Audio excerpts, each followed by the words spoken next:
बिस्मिल्लाहिर्रहमानिर्रहीम। शुरू अल्लाह के नाम से जो बड़ा मेहरबान निहायत रहम वाला है। औज़ु बिल्लाहि मिनश शैतानिर्रजीम। या अय्युहल्लज़ीना आमनुत्तकुल्लाहा हक़्क़ तुक़ातिही वला तमूतुन्ना इल्ला व अंतुम मुस्लिमून। या अय्युहन्नासुत्तकू रब्बकुमुल्लज़ी ख़लक़कुम मिन नफ्सिन वाहिदा व ख़लक़ मिन्हा ज़ौजहा व बस्स मिन्हुमा रिजालन कसीरन व निसाअ वत्तकुल्लाहल्लज़ी तसाअलून बिही वल अर्हाम इन्नल्लाहा काना अलैकुम रक़ीबा। या अय्युहल्लज़ीना आमनुत्तकुल्लाहा व क़ूलू क़ौलन सदीदा युस्लिह लकुम अमालकुम व यग़फ़िर लकुम ज़ुनूबकुम व मन युतिइल्लाह व रसूलहु फ़क़द फ़ाज़ फ़ौज़न अज़ीमा। अम्मा बाद फ़इन्न ख़ैरल हदीस किताबुल्लाह व ख़ैरल हदी हदी मुहम्मदिन सल्लल्लाहु अलैहि वसल्लम व शर्रल उमूरि मुहदसातुहा व कुल्ल मुहदसतिन बिदअह व कुल्ल बिदअतिन ज़लालह व कुल्ल ज़लालतिन फ़िन्नार। फ़अऊज़ु बिल्लाहि मिनश शैतानिर्रजीम। बिस्मिल्लाहिर्रहमानिर्रहीम। वज़्कुरू इज़ अंतुम क़लीलुम मुस्तज़अफ़ून फ़िल अर्ज़ तख़ाफ़ून अन यतख़त्तफ़कुमुन्नास फ़आवाकुम व अय्यदकुम बिनस्रिही व रज़क़कुम मिनत्तय्यिबात लअल्लकुम तशकुरून। रब्बि शरह ली सदरी व यस्सिर ली अमरी वहलुल उक़दतम मिन लिसानी यफ़क़हू क़ौली। मुहतरम भाइयों, बुज़ुर्गों, दोस्तों, मुअज़्ज़िज़ात, माओं, बहनों और बेटियों, 14 अगस्त 1947 को पाकिस्तान मार्ज़े वजूद में आया। आज इस मुल्क को हासिल किए हुए 78 ईयर्स हो गए हैं। इस पाकिस्तान को बनाने में और ये खित्ता हासिल करने में बड़ी मेहनत हुई, बड़ी जद्दोजहद हुई। अल्लाह ताला ने अपना फजल और करम किया, आखिरकार ये पाकिस्तान बन गया। पाकिस्तान तो असल में उस वक्त ही बन गया था जब मोहम्मद बिन कासिम 712 में सिंध में आए और सिंध से होते हुए फिर वो मुल्तान पहुंचे। उसी दिन से बर्रे सगीर में इस्लाम की इशाअत का सिलसिला शुरू हो गया। इस्लाम की जो हुकूमतें थीं उनकी बुनियाद डल गई। फिर मुसलमानों ने यहाँ तकरीबन 1150 साल तक हुकूमत की। मुख्तलिफ खानदान आते रहे। 1857 तक यहाँ मुसलमानों की हुकूमत रही। मुख्तलिफ सल्तनतें कायम हुई, मुख्तलिफ खानदान आए, लेकिन 1857 में बहादुर शाह जफर आखिरी बादशाह, अंग्रेजों ने फिर कब्जा कर लिया। अब उस कब्जे को छुड़ाने के लिए तकरीबन 90 साल लगे। 1857 से लेकर 1947 तक ये तकरीबन 90 साल बनते हैं। ये 90 साल बर्रे सगीर पाको हिंद के मुसलमानों के लिए बड़े ही मुश्किल दिन थे। आज जो हमें आज़ादी है, हम आज़ाद फ़ज़ाओं में रह रहे हैं, अपनी मर्ज़ी से उठते हैं, अपनी मर्ज़ी से बैठते हैं, अपनी मर्ज़ी से आते जाते हैं, अपनी मर्ज़ी से इस्लाम के असूलों के मुताबिक ज़िंदगी बसर करते हैं। कोई हमें रोकने वाला नहीं, कोई हमें टोकने वाला नहीं, कोई हमें पूछने वाला नहीं। तो ये उन जो 1857 से लेकर 1947 तक ये जो 90 साल हैं, ये मुसलमानों के लिए इस तरह का दौर तो नहीं था। वो तो अपनी मर्जी से कोई काम ही नहीं कर सकते।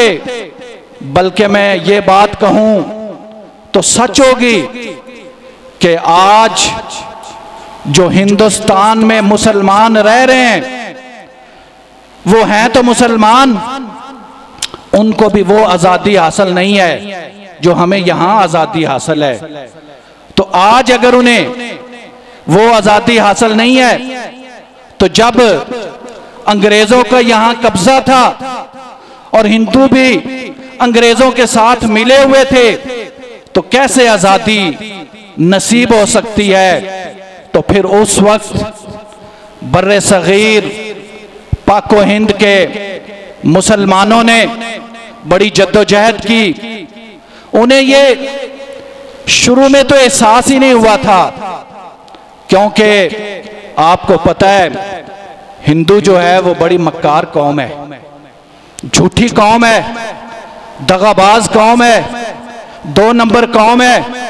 शुरू में इसने ये नारा लगाया, मिलके रहते हैं, इकट्ठे रहते हैं, कोई मसला ही नहीं। उधर से अंग्रेजों को भी साथ थे और इधर से मुसलमानों को धोखा देते थे। कहते थे जैसे वो कुफारे मक्का वाले, उनका ज़हन था ना कि अगर मुसलमान जीत गए तो हम इनके साथ हैं, और अगर ना जीते तो हम काफरों के साथ हैं। इस तरह का रवैया हिंदुओं ने भी रखा हुआ था। उनके ज़हन में था कि अंग्रेजों ने यहां से जाना ही कोई नहीं, या कभी उनके ज़हन में आता था कि बरतानिया को शिकस्त हो जानी है, तो दोनों तरफ उन्होंने डिप्लोमेटिक डुअल पॉलिसी, मुनाफिकाना रवैया उनका था। इस चीज को सबसे पहले सर सैयद अहमद खान ने महसूस किया। उन्होंने मुसलमानों को ये एहसास दिया और ये बावर करवाया कि सारी जो मुलाजमतें हैं वो हिंदू लेके जा रहे हैं, पढ़ाई में वो आगे बढ़ते जा रहे हैं।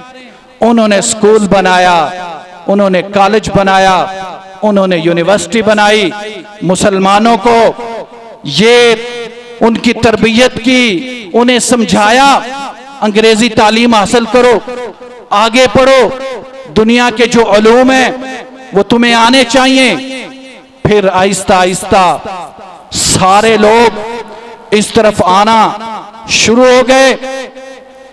पहले तो कांग्रेस में शामिल होते थे। सारे जितने हमारे मुस्लिम लीडर हैं ये पहले कांग्रेस में शामिल हुए। कायदे आजम भी कांग्रेस में, सर सैयद अहमद खान भी कांग्रेस में, अल्लामा इकबाल भी कांग्रेस में, क्योंकि 1885 में कांग्रेस बन चुकी थी। बनाने वाला अंग्रेज था, मकासद उनके अपने थे, लेकिन ये जो हिंदू कौम थी ये मुसलमानों के साथ मिलकर कहते थे हम मिलकर जद्दोजहद करते हैं और इस मुल्क को आजाद करते हैं। लेकिन अंदर से अंग्रेजों के साथ मिले हुए थे, या इनका नजरिया ये था कि ये मुल्क हिंदुओं का है, यहां पर हिंदुओं को आजादी होगी, वो अपने मजहब के मुताबिक रह सकेंगे। इस चीज को सर सैयद अहमद खान ने भी महसूस कर लिया। मौलाना मोहम्मद अली जौहर, मौलाना शौकत अली जौहर, उन्होंने वही खिलाफत का नारा लगाया जो तुर्की से खिलाफत उस्मानिया के नाम पे शुरू हुई थी, उन्होंने कहा वही खिलाफत आनी चाहिए। कायदे आजम ने, मोहम्मद अली जना ने, अल्लामा इकबाल ने फिर कौम को यह समझाया कि नहीं, एक दो कौमी नजरिया है, वो एक अलहदा कौम है, हम एक अलहदा कौम है। उनका नजरिया मुख्तलिफ है, हमारा नजरिया मुख्तलिफ है। हमारे अकायद और हैं, उनके अकायद और हैं। हमारी किताब और है, उनकी किताब और है। हमारा एक अल्लाह है, एक रसूल है, एक किताब है, एक नजरिया है, हमें उसके मुताबिक चलना चाहिए। ये जद्दोजहद शुरू हो गई।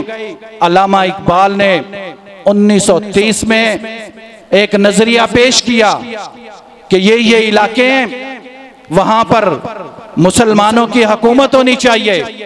कायदे आजम ने फिर 23 मार्च 1940 को वो करारदाद मंजूर हुई, जिसे करारदाद पाकिस्तान कहते हैं। 7 साल मेहनत करने के बाद, जद्दोजहद करने के बाद फिर ये पाकिस्तान मिला।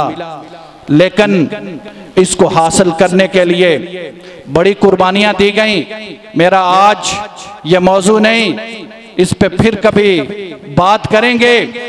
कायदे आजम ने इतनी जद्दोजहद की, आज के हालात भी उसी तरह हैं।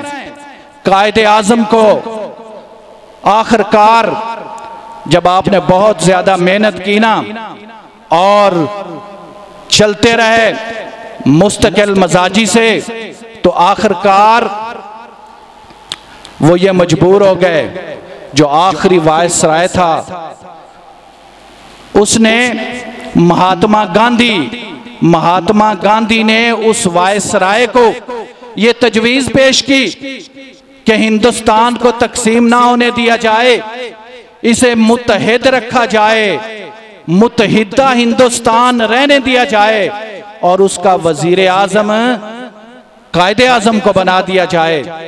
कायदे आजम ने कहा यह नहीं हो सकता, दो कौमी नजरिया कहां जाएगा, हम मुख्तलिफ कौमें हैं। कायदे आजम को उन्होंने रास्ते से हटाने की बड़ी कोशिश की, हत्ता के उस वक्त कई मजहबी रहनुमा भी पाकिस्तान बनने के मुखालिफ थे। हिंदू तो मुखालिफ थे ही, आम जो पॉलिटिकल लोग हैं वो तो मुखालिफ थे ही। कितने ही मजहबी रहनुमा वो पाकिस्तान बनने के खिलाफ थे और बड़ी साजिशें हुई। कायदे आजम को कत्ल करने की भी कोशिश की गई। आखिरकार आपको जख्मी किया गया। जख्मी करने वाला भी मोहम्मद रफीक मजांग लाहौर का रहने वाला था और उसकी जेन साजी भी मुसलमानों ने की थी और कायदे आजम को जख्मी उसने कर दिया मुंबई में जाकर। ये वो सारे वाकयात हैं और ये वाकयात मैं आपको इसलिए सुना रहा हूं कि उस हिंदुस्तान में मुसलमानों के लिए रहना मुश्किल हो गया था। कुरान नक्शा खींचता है, कुरान जो नक्शा खींच रहा है वो तो रियासत मदीना के लिए खींच रहा है, लेकिन जो पाकिस्तान की रियासत बनी उसके पीछे भी वही नजरिया था। कुरान कहता है वज़कुरू इज़ अंतुम कलीलुम मुस्तज़अफ़ून फिल अर्ज़, वो वक़्त याद करो जब तुम जमीन में बहुत कमजोर थे, बहुत थोड़े थे, बहुत कलील थे। तुम्हारे मुकाबले में जो कुव्वतें थी वो मजबूत थी, वो ताकतवर थी, वो तादाद में ज्यादा थी, वो वसाइल में ज्यादा थी। तखाफूना अन यतखत्तफकुमुन नासु, तुम डरते थे कि तुम्हें उचक लिया जाएगा, तुम्हें मार दिया जाएगा, तुम्हें खत्म कर दिया जाएगा, तुम्हें नेस्तो नाबूद कर दिया जाएगा। फ़आवाकुम, फिर हमने तुम्हें जगह दी, हमने तुम्हें पाकिस्तान दिया, हमने तुम्हें रियासत मदीना दी। व अय्यदकुम बिनस्रिही, फिर हमने तुम्हें कुव्वत बख्शी अपने मदद के साथ, हमने तुम्हारी मदद की, तुम्हें कुव्वत मिली, व रज़क़कुम मिनत तय्यिबात, और तुम्हें रिज्क भी दिया, हलाल रिज्क। अब तुम्हारा क्या काम है? लअल्लकुम तशकुरून, अब तुम शुक्र करो। तो ये जो मुल्क हमें मिला, ये इसी तरह ही है जैसे रियासत मदीना मिली।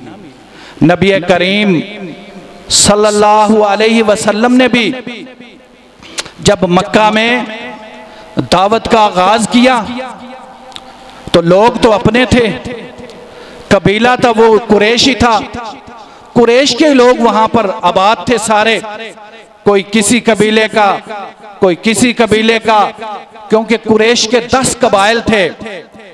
तो नबुव्वत आ गई बनु हाशिम में, दूसरे कबाइल जो हैं वो मानने को तैयार ना हुए, लड़ाई शुरू हो गई। नबी सल्लल्लाहु अलैहि वसल्लम ने नबुव्वत का दावा कर दिया, उन्होंने नहीं माना। थोड़े से लोगों ने इस्लाम कबूल किया। 13 साल तक आप मेहनत करते रहे। जब जुल्म हद से बढ़ गया और कुरान का तबसरा कि तुम उस वक्त को याद करो जब तुम बहुत ही कमजोर थे, जब तुम बहुत ही कलील थे, फिर अल्लाह ने मदद की, अल्लाह ने इजाजत दी हिजरत कर जाएं। आप हिजरत कर गए, मदीना तशरीफ ले गए, वहां पर एक रियासत बनाई, मुहाजिरीन मदीना पहुंचे हैं, वहां अंसार हैं, खजरज और औस का कबीले हैं। उन्होंने अल्लाह के हुक्म से आपकी मदद की है, अल्लाह ने उनके ज़हन बदले हैं, अल्लाह ताला ने फिर ये एक इस्लामी रियासत दे दी है। नबी करीम सल्लल्लाहु अलैहि वसल्लम उस रियासत के हुक्मरान हैं। फिर नबी सल्लल्लाहु अलैहि वसल्लम ने आकर वहां मेहनत की है, वहां इस्लाम को कायम किया है, वहां पे जो इस्लामी असूल हैं उनको नाफज किया है, अपनी उम्मत की तरबियत की है, ट्रेनिंग की है, उन्हें सारे वो इस्लामी असूल सिखाए हैं, सिखाए ही नहीं हैं, प्रैक्टिकल करके दिखाए हैं। नमाज सिखाई नहीं है, नमाज पढ़ के दिखाई है। सल्लू कमा रायतुमूनी उसल्ली, नमाज इस तरह पढ़ो जिस तरह मुझे पढ़ते हुए देखते हो। 5 वक्त बाजमात नमाज पढ़ के दिखाई है, तहज्जुद पढ़ के दिखाई है, नवाफल पढ़ के दिखाए हैं। रोजे सिर्फ बताए नहीं, सिर्फ उनके फजाइल गिनवाए नहीं, रोजे रख के दिखाए हैं। सुबह सहरी किस तरह करनी है, शाम के टाइम अफ्तारी किस तरह करनी है, अपना पूरा दिन किस तरह गुजारना है। ज़कात के मसाइल समझाए नहीं, सहाबा इकराम के जरिए उसकी प्रैक्टिकल शक्ल करके दिखाई है। हज कहा, मनासिक हज मुझसे सीख लो, उसको सिखाया है, हज करके दिखाया है, उम्रा करके दिखाया है, लोगों को बताया है किस तरह हज करनी है, किस तरह उम्रा करना है। जिहाद फी सबीलिल्लाह, इस्लाम की कोहान, इस्लाम की चोटी, वो सिर्फ बताया नहीं है बल्कि खुद गए हैं, बनफ्से नफीस शिरकत की है, जंगे बदर लड़ी है, जंगे ओहद में गए हैं, जख्मी हुए हैं, आपके दंदाने मुबारक शहीद हुए हैं, खंदक लड़ी है, खंदक में गए हैं, हुदैबिया के मुकाम पर खुद चल के गए हैं, मक्का खुद फतह किया है, तबूक पे खुद लेकर सहाबा इकराम रिजवानुल्लाह अलैहिम अजमाइन को लेकर गए हैं। नबी सल्लल्लाहु अलैहि वसल्लम ने ये हुकूमत कायम की है, अल्लाह ताला का ये कानून है, ये असूल है।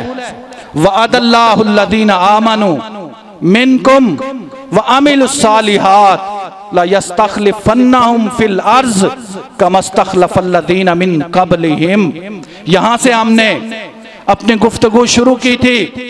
अल्लाह का ये वादा है, जो ईमान लाएंगे, जो नेक अमाल करेंगे हम उन्हें दुनिया में हुकूमत देंगे, जिस तरह हम पहले लोगों को हुकूमत देते थे।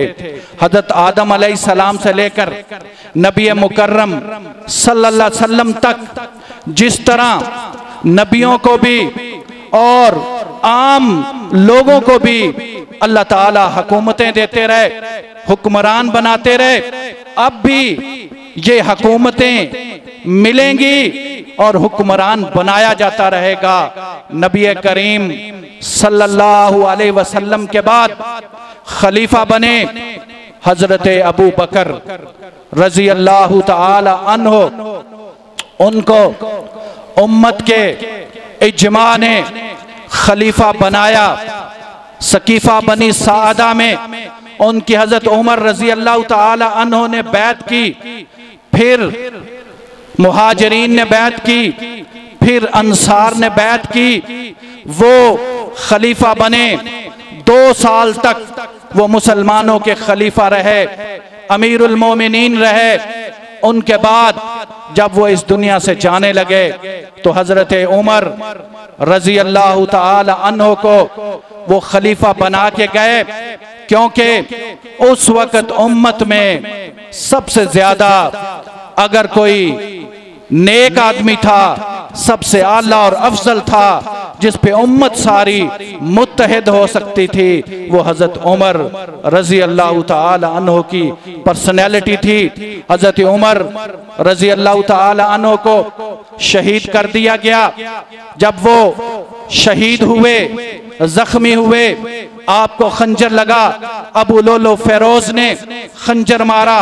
सुबह की जमात आप करवा रहे थे तो आपको पता चल गया कि अब मैं इस दुनिया से जाने वाला हूं। आप 6 लोगों की एक टीम तश्कील दे के गए, 6 सहाबा को नामजद करके गए जो अशरा मुबशरा में से हैं, जिनसे नबी करीम सल्लल्लाहु अलैहि वसल्लम खुश थे। हजरत उस्मान, हजरत अली, हजरत अबू उबैदा, हजरत तलहा बिन उबैदुल्लाह, हजरत साद बिन अबी वकास, हजरत अब्दुर्रहमान बिन औफ, हजरत जुबैर बिन अवाम, ये 6 बंदों की आप टीम तश्कील देकर गए और अपने बहनोई को शामिल नहीं किया, अपने बेटे को शामिल नहीं किया। हाँ कहा मेरे बेटे अब्दुल्ला बिन उमर रजी अल्लाह ताला अन्हो को मशवरे में शामिल कर लेना।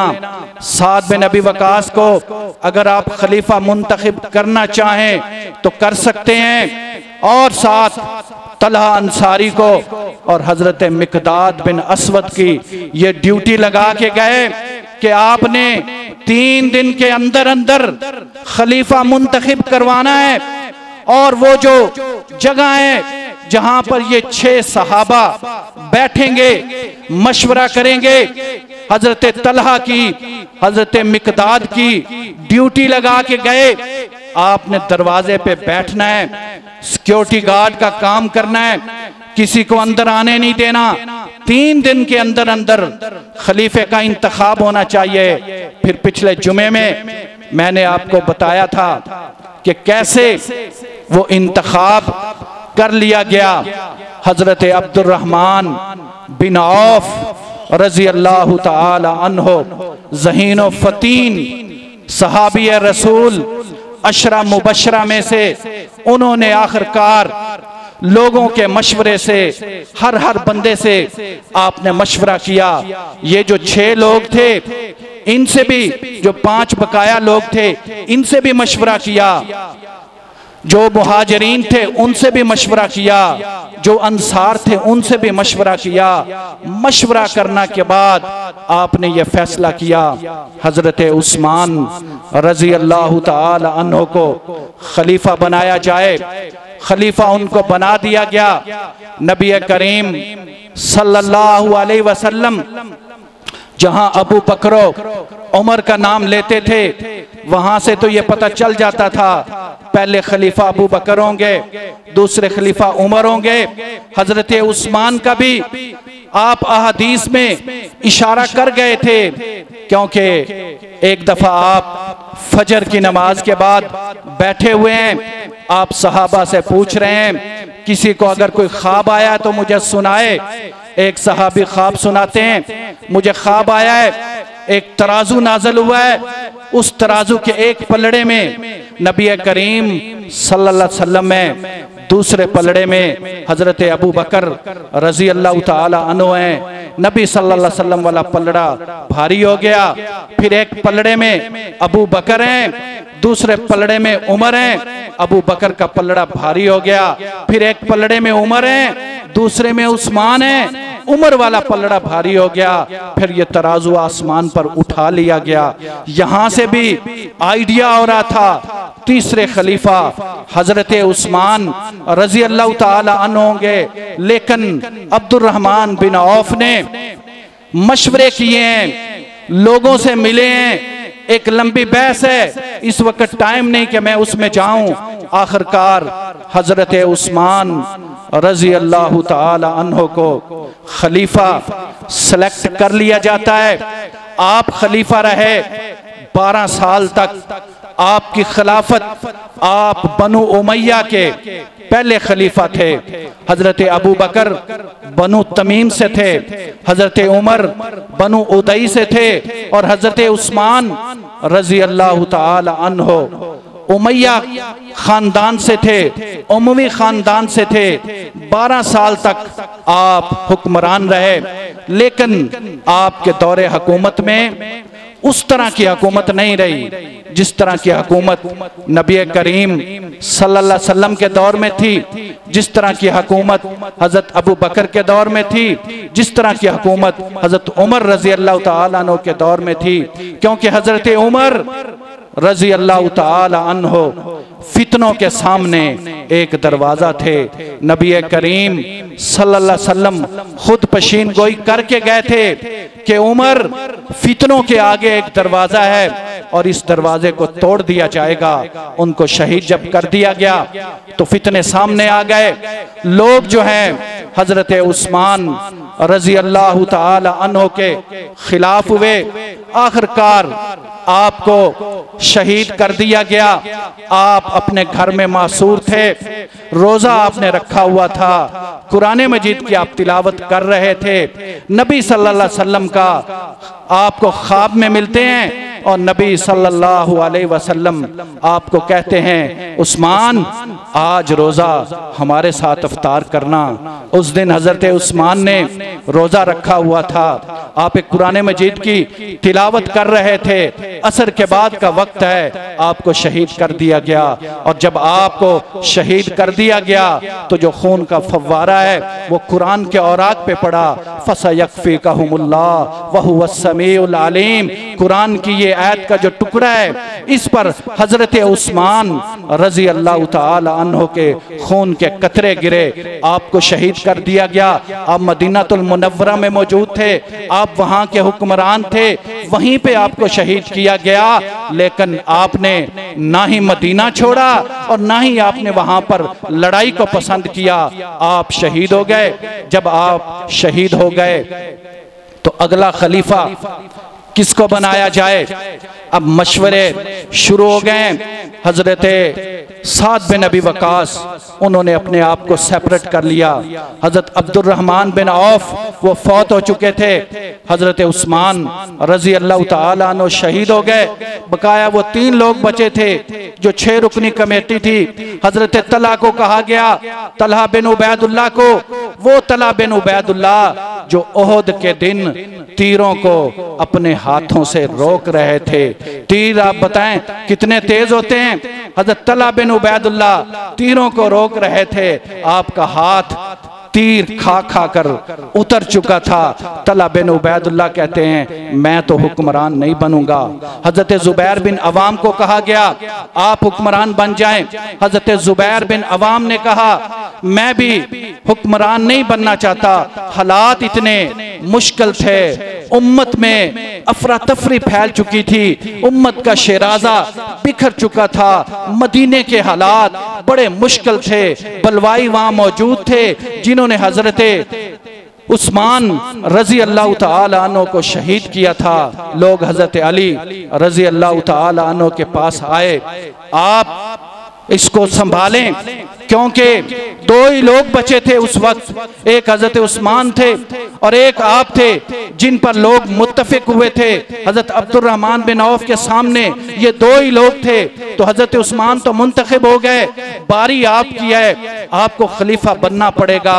आप नहीं मान रहे थे क्योंकि उम्मत के हालात ऐसे थे, आखिरकार आपको मानना पड़ा, आप खलीफा बन गए, आपको तस्लीम कर लिया गया, उम्मत ने आपको तस्लीम किया, क्योंकि हजरत अली रजी अल्लाह ताला अन्हु का मुकाम व मर्तबा बहुत बुलंद था, नबी करीम सल्लल्लाहु अलैहि वसल्लम के भाई थे, आपकी हैसियत वही थी। सहाबा कहते हैं हजरत अली रजी अल्लाह ताला अन्हु को 3 खसूसियात ऐसी हैं कि जो बहुत ही अहम है। पहली खूबी ये है, जंगे तबूक के मौके पर आपको मदीने छोड़ा गया, और जब आपने नबी सल्लल्लाहु अलैहि वसल्लम से गुफ्तगू की, मुझे क्यों छोड़ के जाया जा रहा है, नबी ने फरमाया तू मेरा भाई है और तेरा मेरे साथ ताल्लुक ऐसी है जैसे हजरत मूसा के साथ हजरत हारून का ताल्लुक था। दूसरा, जंगे खैबर में खैबर आजाद नहीं हो रहा था, लड़ाई हो रही थी।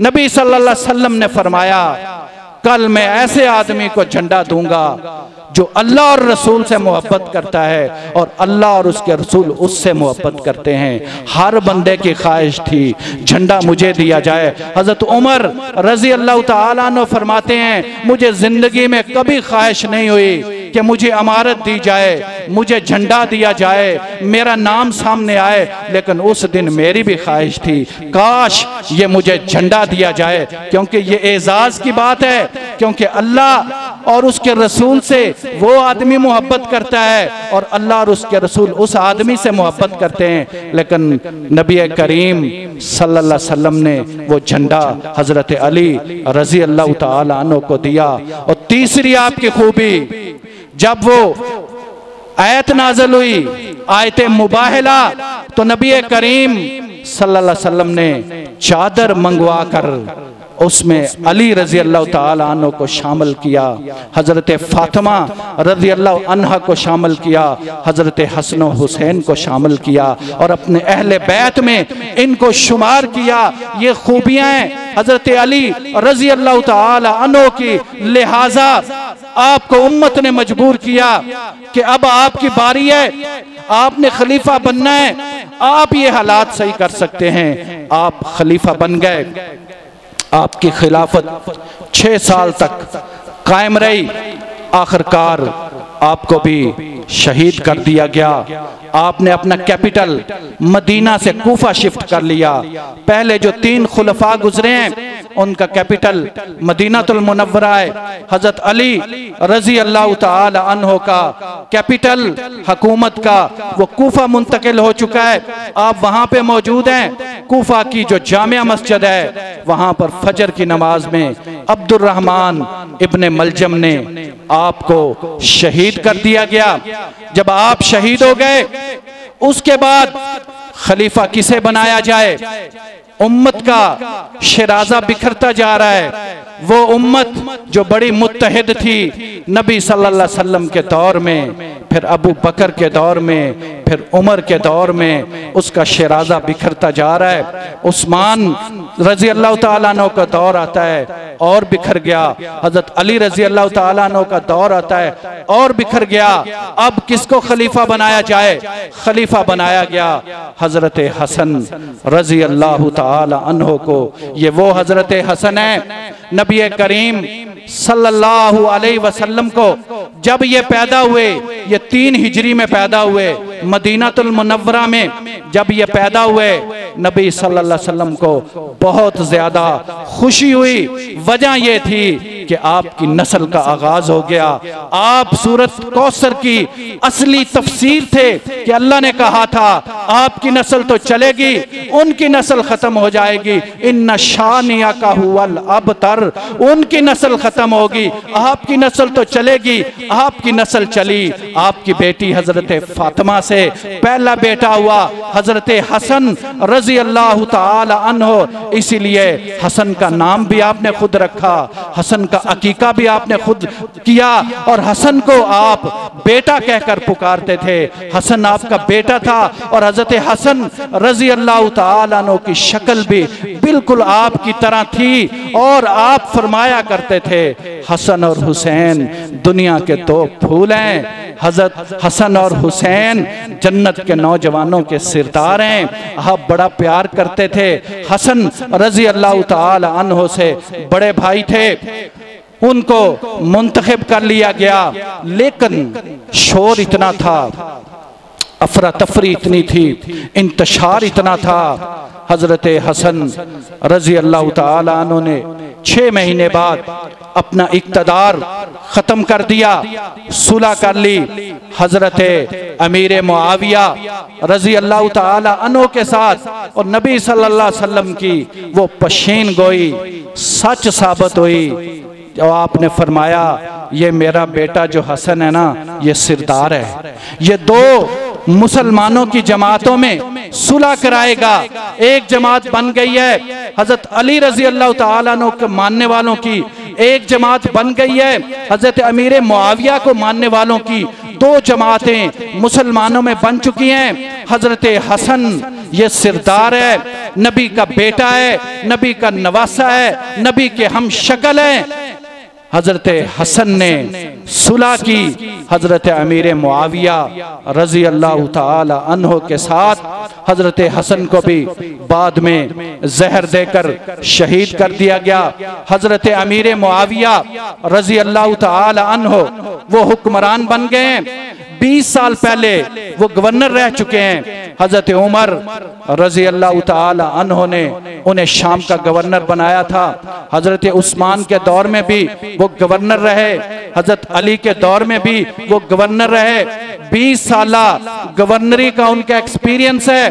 वो एडमिनिस्ट्रेटिव जो पोस्ट है उनके पास 20 साल से है। वो मुसलमानों के खलीफा बनते हैं और 20 साल तक हुक्मरान रहते हैं। उनके दौर में बहुत फतूहात होती हैं। नबी सल्लल्लाहु अलैहि वसल्लम के वो कातबे वही हैं। नबी सल्लल्लाहु अलैहि वसल्लम ने उनके लिए दुआएं फरमाई हैं। उन्हें नबी सल्लल्लाहु अलैहि वसल्लम ने कहा है कि मुआविया हिदायत याफ्ता है, मुआविया हिदायत देने वाला है, मुआविया की वजह से लोगों को हिदायत मिलेगी। हजरत अमीर मुआविया रजी अल्लाह ताला अन्हो के बारे में आपने दुआ की, या अल्लाह इसको हिसाबो किताब में बेहतरीन कर दे और इसके गुनाहों को मुआफ कर दे। हजरत अमीर मुआविया रजी अल्लाह ताला अन्हो के बारे में आपने फरमाया, आपने खुशखबरी दी कि एक जैश जाएगा जो बहरी बेरे के साथ जिहाद करेगा। उस जैश में, उस लश्कर में जो लोग होंगे वो सारे जन्नती होंगे। उस लश्कर का अमीर हजरत अमीर मुआविया रजी अल्लाह ताला अन्हु हैं। आप 20 साल तक हुक्मरान रहते हैं। जब आप इस दुनिया से जाने लगते हैं, आज मैंने ये मौजू कंप्लीट करना है। ये मौजू मैंने शुरू किया था मुहर्रम में करबला के वाक़े से। तो हजरत अमीर मुआविया रजी अल्लाह ताला अन्हु 20 साल हुक्मरान रहे। जब वो इस दुनिया से जाने लगे हैं, वो अपने बेटे यजीद बिन मुआविया को अमीर बनाकर जा रहे हैं। वो हजरत अमीर मुआविया दुनिया से चले जाते हैं, यजीद हुक्मरान बन जाता है। हजरत हुसैन रजी अल्लाह ताला अन्हो उसको तस्लीम नहीं करते। तो 61 हिजरी में वाक़या करबला पेश आ जाता है। हजरत हुसैन रजी अल्लाह ताला अन्हो को शहीद कर दिया जाता है। यहाँ से मैंने ये मौजू शुरू किया था और आज हमारा ये 5वां जुमा है इस सिलसिले में। तो हजरत हुसैन रजी अल्लाह ताला अन्हो को शहीद कर दिया जाता है। उमवी खानदान खिलाफत उमैया का हजरत अमीर मुआविया से आगाज हो जाता है। ये जो उमवी खानदान है, इसने 90 साल तक हुकूमत की है। हजरत अमीर मुआविया के बाद उनका बेटा यजीद आया। यजीद के बाद यजीद का बेटा मुआविया बिन यजीद आया, उसके बाद अब्दुल मलक बिन मरवान आया, फिर वलीद बिन अब्दुल मलक आया, फिर सलमान बिन अब्दुल मलक आया, उमर बिन अब्दुल अजीज आया। एक लंबी लिस्ट है, 14 हुक्मरान है उमवी खानदान के, ये हुक्मरान आए। लेकिन इस दौर में जो वलीद बिन अब्दुल मलक का दौर है वो बड़ा सुनहरी दौर है। वलीद बिन अब्दुल मलक के दौर में मोहम्मद बिन कासिम सिंध आया, 712 में सिंध से वो मुल्तान आया। यहाँ पर इस्लामी हुकूमत की उसने दाग बेल डाली, यहाँ पर इस्लाम के वो सुनहरी असूल लेकर आया। यहाँ पर हिंदू रहते थे, उनको इस्लाम सिखाया और 6 साल तक मोहम्मद बिन कासिम सिंध में रहे। और यहाँ पर इतना सुनहरी दौर था कि हिंदू औरतों ने मोहम्मद बिन कासिम की मूर्तियां अपने घरों में बनाई हुई थी। फिर ये हिंदुस्तान में इस्लाम मोहम्मद बिन कासिम लेकर आया, चीन में इस्लाम उतैबा बिन मुस्लिम लेकर आया, ये भी वलीद बिन अब्दुल मलक का दौर है। फिर उंदलस में, स्पेन में इस्लाम तारक बिन ज़ियाद और मूसा बिन नुसैर लेकर आया। उस दौर में ये इस्लाम दुनिया के चारों कोनों में पहुंच गया। ये खिलाफत उमैया है, 90 साल तक इनकी हुकूमत रही। उसके बाद फिर खिलाफत अब्बासिया आ गई। तकरीबन 500 साल खिलाफत अब्बासिया रही, जिसमें मामून उर रशीद, हारून उर रशीद, मोतसम बिल्ला ये उनके हुक्मरान है। और उनके पैरेलल एक और हुकूमत चली, उसको खिलाफत फातिमिया कहते हैं। हजरत फातिमा रजी अल्लाह तआला अन्हु की औलाद से जो लोग थे मुख्तलिफ जगहों पे उन्होंने भी हुक्मरानी की, क्योंकि इस्लाम जो है वो फिर मक्का और मदीना, ईरान, शाम, इराक, वहां से निकलकर सिंध पहुंचा, चीन पहुंचा, स्पेन पहुंचा, उंदलस पहुंचा, हर जगह पर इस्लाम पहुंच गया। 250 साल खिलाफत फातिमिया है। फिर ये खिलाफत अब्बासिया, ये अब मेरे पास टाइम नहीं, मैं इसको मुकम्मल करना चाहता हूँ। खिलाफत जो अब्बासिया है ये फिर जाकर ख़त्म हुई, इसका जवाल हुआ। और खिलाफत उस्मानिया, ये जो आप ड्रामा देखते हैं अर्तुगरुल, खिलाफत उस्मानिया ये शुरू हुई, तुर्की से इसका स्टार्ट हुआ।